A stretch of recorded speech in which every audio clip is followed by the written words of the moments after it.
Chers frères et sœurs, nous célébrons aujourd'hui le baptême de notre Seigneur Jésus-Christ. Le temps liturgique de Noël s'achève ce dimanche par la célébration du baptême de Jésus. Cet événement est un point d'arrivée et un nouveau départ pour le Christ. Cela marque le début de son ministère public.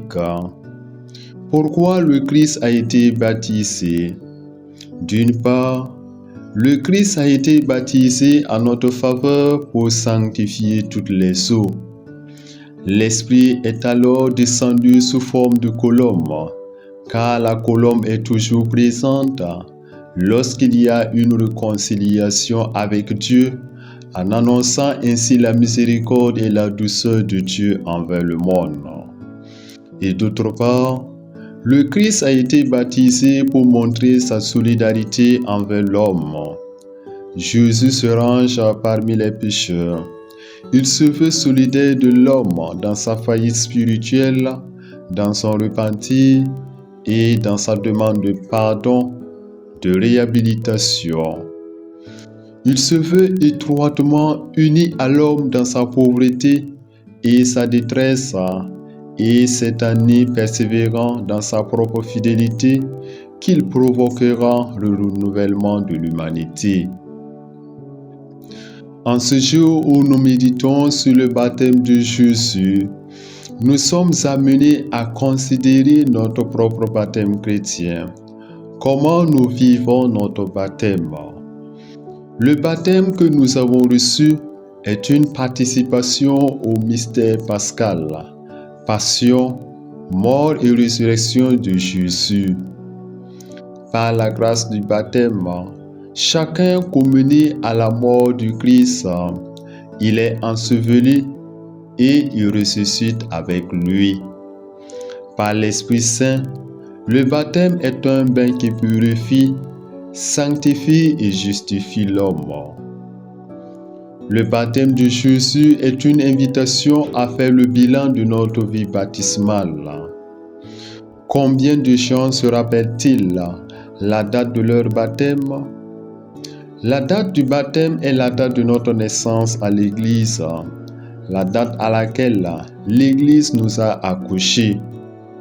Il est important pour nous de chercher la date de notre baptême, et cela pour la fêter, pour rendre grâce au Seigneur de cette grâce. Bien-aimés de Dieu, en la fête du baptême du Christ, chacun est invité à renouveler ses engagements baptismaux et à demander la grâce de la fidélité. Les parents doivent transmettre les vertus chrétiennes à leurs enfants. Il existe des familles qui ne demandent plus le baptême pour leurs enfants, en prétextant qu'il faut les laisser grandir afin qu'ils choisissent eux-mêmes leur religion à l'âge adulte. Les laisser grandir pour choisir, n'est-ce pas déjà choisir de les priver de cette grâce de Dieu? Nous sommes invités à donner un bon témoignage cohérent de notre foi en transmettant à nos enfants une bonne éducation chrétienne. Les parents ont le devoir de transmettre la flamme de la foi au sein de leur famille parce qu'ils sont le sel de la terre et la lumière du monde. Confère Matthieu 5, 14. Il arrive par ignorance que des gens demandent que leur nom soit rayé du registre des baptêmes parce qu'ils ne veulent plus être membres de l'Église. Chacun est invité à prier Dieu pour ceux qui traversent des difficultés dans leur vie de foi, afin que le Seigneur leur donne la grâce de rester fidèles aux engagements au sein de l'Église et de la société. En ce début d'année, chacun pourra ainsi chercher à mettre en valeur le mystère du baptême chrétien. Remercie Dieu pour notre propre baptême, en accomplissant notre devoir baptismal et en parler autour de nous pour que d'autres le comprennent et le valorisent. Dans nos milieux de vie, Chacun peut aider l'autre à approfondir sa vie baptismale et chercher à proposer prudemment ce don à ceux qui n'en ont pas bénéficié. Il est de notre mission d'annoncer l'Évangile pour que la rédemption puisse être abondante.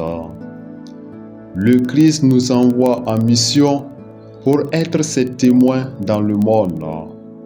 Allez donc de toutes les nations, faites des disciples, les baptisant au nom du Père et du Fils et du Saint-Esprit, et leur apprenant à observer tout ce que je vous ai prescrit.